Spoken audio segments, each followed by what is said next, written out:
morning. We are the Team Rebellion by Vicente Ventacur, Sira Daranguren, Valeria Castrejón, Carla Colin, and Sabrina Campos. And today we are going to make a fragment of the adventures of Gargantua and Pantagruel. François Rabelais. On February 4, 1494, François Rabelais, a French physician, humanist, and writer, was born. He learned Latin and Greek and received a solid humanistic education. Later, he studied medicine and was introduced to literary and legal circles. He belonged to the Free Thought movement. One of his most remarkable works was Gargantua and Pantagruel, which was written in the 16th century. François Rabelais died on April 9, 1553, at the age of 59.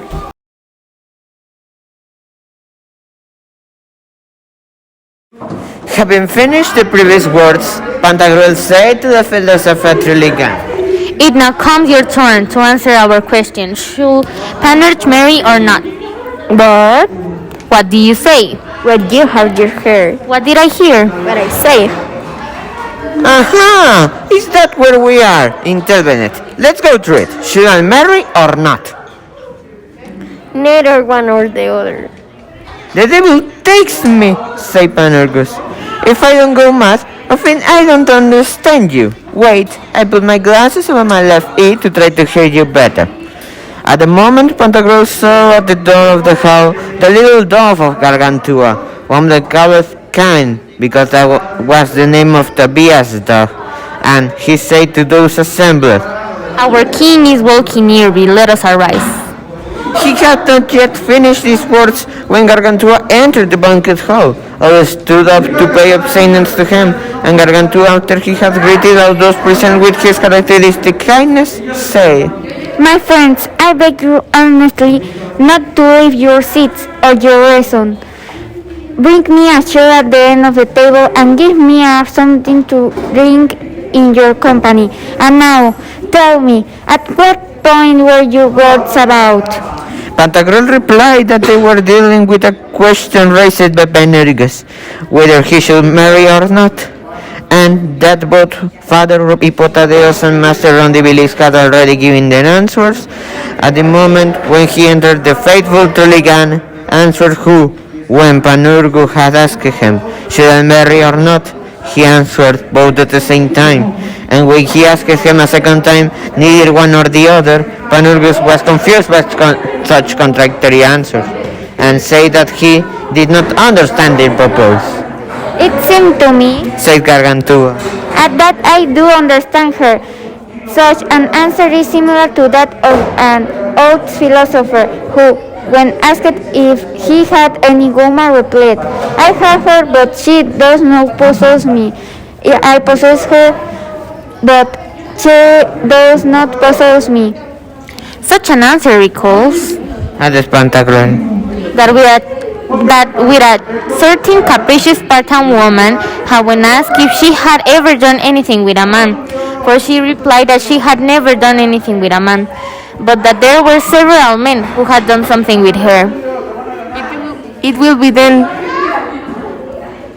added Rondibilis, for us to maintain our neutrality in medicine and the middle ground in philosophy, by participation of one and the other extremity, by abnegation of both, and by division of time devoted to both the one as well as the other. I believe, said Hippotadeus, that the holy envoy stated it much more clearly when he said, let the married be as if they were married, and those who have wives as if they had none.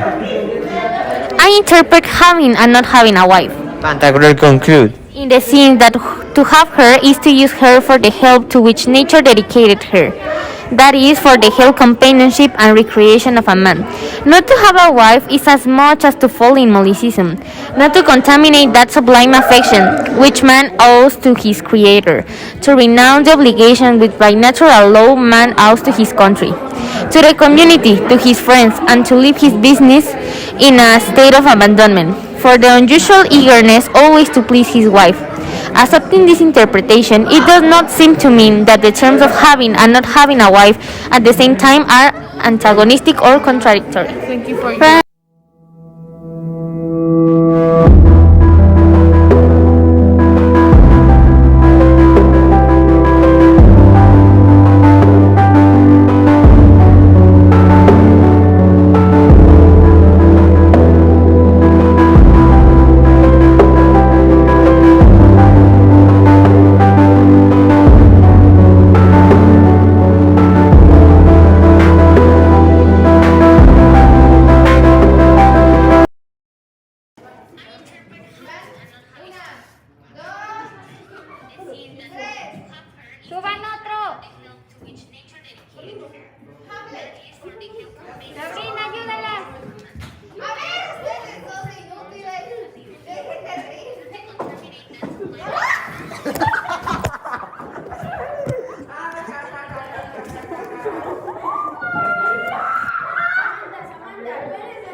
¿Quedó grabado?